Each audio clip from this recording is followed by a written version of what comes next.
ہائے رے عورت، خدا نے جب عورت کو بنایا تو ملائک سے ایک مکالمہ ہوا۔ جب خدا نے عورت کو بنایا نا تو ملائک نے حیران ہو کر پوچھا، یا رب اس مخلوق پر اتنا وقت کیوں؟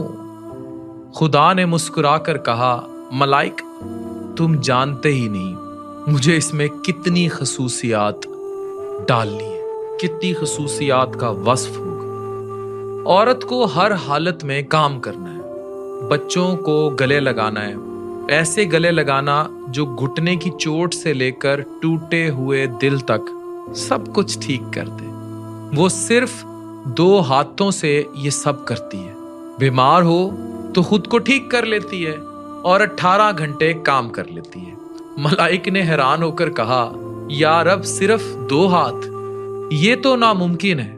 وہ اور قریب آیا اور عورت کو چھو کر دیکھا اور دھیرے سے بولا، یا رب آپ نے اسے بہت نرم بنا دیا۔ خدا نے جواب دیا، نرم ضرور ہے مگر مضبوط اتنی کہ تم سوچ بھی نہیں سکتے۔ جو دکھ سہ لیتی ہے، جو بوجھ اٹھا لیتی ہے، وہ کسی مرد کی سوچ سے باہر ہوتا ہے۔ ملائک نے پوچھا، کیا یہ سوچ سکتی ہے؟ خدا نے کہا، صرف سوچتی ہی نہیں، اپنی رائے بھی رکھتی ہے، بات بھی کرتی ہے، اور جب ضرورت ہو سچ بھی بولتی ہے۔ ملائک نے اس کے گال چھوئے اور دھیرے سے کہا، یا رب یہ تو ٹپک رہا ہے، آپ نے بہت زیادہ بوجھ ڈال دیا۔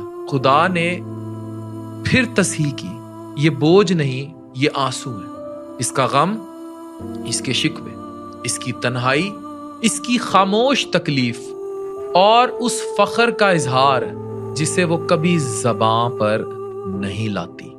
ملائک چپ ہو گیا، اس کی آنکھوں میں اثر تھا۔ وہ صرف اتنا کہہ سکا، یا رب ایک عورت واقعی لاجواب۔ خدا نے کہا، جی ہاں وہ ہے، وہ دکھ بھی سنبھال لیتی ہے، وہ بھاری بوجھ بھی اٹھا لیتی ہے، وہ ہنستی ہے جب دل ٹوٹ رہا ہوتا ہے، وہ رو دیتی ہے جب ہنسنا ہوتا ہے، اور جب کسی بات پر یقین کر لے تو اس کے لیے لڑ بھی پڑتی ہے اور کر کے بھی دکھاتی ہے۔ اس کی محبت بنا شرط لازوال ہوتی ہے۔ من پسند شخص کھو جائے تو تہجد کے سجدوں میں رو رو کر اس کو من پسند کر لیتی ہے جو اس کے نصیب میں لکھا گیا۔ ایک رب کی چاہت ہے، ایک اس کے دل کی چاہت ہے، پھر وہ ضم کرتی ہے اپنی چاہت کو رب کی چاہت سے اور جنت قدموں تلے پا لیتی ہے۔ وہ زندگی کو جینا جانتی ہے۔ تو پھر ملائک نے پوچھا کہ کیا یہ تمام مخلوقات میں پرفیکٹ نہیں ہے؟ جواب تھا، نہیں، اس میں ایک کمی ہے۔ یہ اکثر بھول جاتی ہے کہ اس کی اپنی اہمیت کیا ہے، اور یہ سب سے دردناک بات ہے کہ جو عورت سب سنبھال لیتی ہے وہ اکثر اپنی اصل قیمت بھول جاتی ہے۔ عورت خدا کی وہ تخلیق ہے جو نرم بھی ہے، مضبوط بھی اور بے پناہ محبت رکھنے والی بھی، لیکن سب سے زیادہ ضرورت اس بات کی ہے کہ وہ خود کو یاد رکھے کہ وہ خود کتنی قیمتی ہے۔